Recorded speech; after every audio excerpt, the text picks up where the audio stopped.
てかさ、ちょっとさ、みんなにさ、聞きたいんだけどさ、この間マジで長々と銀行でお金を運用した方がいいって、マジで長々と説明受けたんだけど、なんかピンとこねえのよ。でも、正直。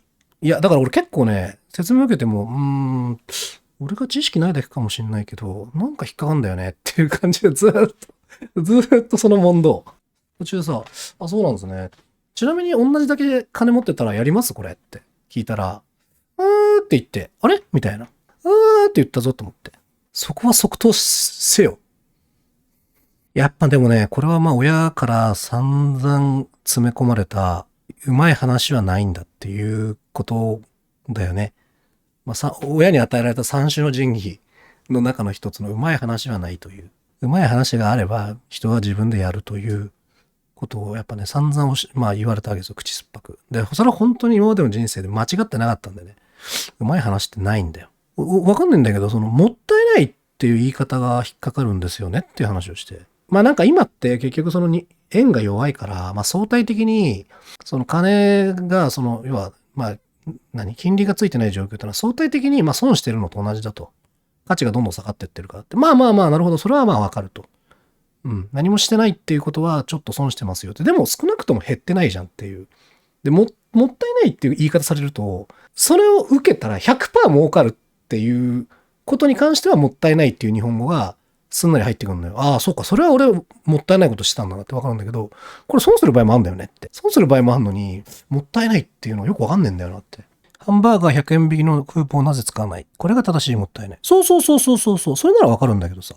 あとね、例えば携帯のさ、プランとかでもさ、これ全然使ってないからこのプランもったいないですよとかいうのはすごい親切だなと思うんだけどさ。ギャンブルじゃん極端なこと言えば。ギャンブルを進めるときにもったいないっていうのは、それは班長の手口だからね。少なくとも自分で勉強しない投資はしない方がいいです。いや、ほんとそれ。いや、それ言ったのよ、だから。自分でやってきた努力とか能力とか知識があって、そういう、なんていうんだ、利益を得るチャンスを逃してるんだったらもったいない。だからそれもったいないが超引っかかんないの、俺。もったいないって超言われるからさ、いや、もったいないっていう日本語おかしくないっていう。だって今現在、俺がやってるもったいないっていうか、俺が今この状況で持ってるのってお金だけじゃん、みたいな。何の知識も努力もしてないのに、それがもったいないって、じゃあみんなやるじゃんねっていう。何もしないのがもったいないったらみんなやるじゃん、みたいな。で、みんなやったらみんな儲かるってこの世にないからさ、矛盾するよねっていう。例えばその銀行員がさ、俺にだけさ、すいません、梅原さん、大ファンです。大ファンです。実は、絶対儲かるのあるんですよ。これマジで。梅原さんと、あとね、あと、4、5人にしか教えてないです。みたいな感じだったら、まあね、それとも乗らないけど、だったらわかるけどさ、万人ができることでさ、もったいないって意味わかんないよね。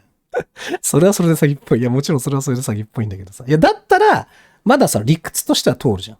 だって要するに投資を一般人はできないんだからさ。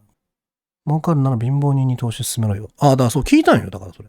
だったらそれって、っていうか全員もったいないことしてるってことですかやってない人はって言ったら、生活するお金があれば、残りのお金は投資でいいという口ぶりだったね。そいつはくっそ貯金してそう。いや、そうなんよな。そうなんだよね。そう、ただ、勉強してたら楽しいだろうなっては思った。ちゃんと勉強して、これからこの国の、このお金はなんか儲かりそうだなとかさ、強くなりそうだなとか、そういうのをちゃんと自分の勉強して、知識で根拠があってやるんだったら楽しいと思うし、損しても納得がいくと思うんだけどね。今のままでたまる一方。いや、それなんだよね。そう。最後にはそれを言った。いや、でもぶっちゃけ、これで増える金額どうでもいいんだよねって。ですよねって言ってたけど、それは。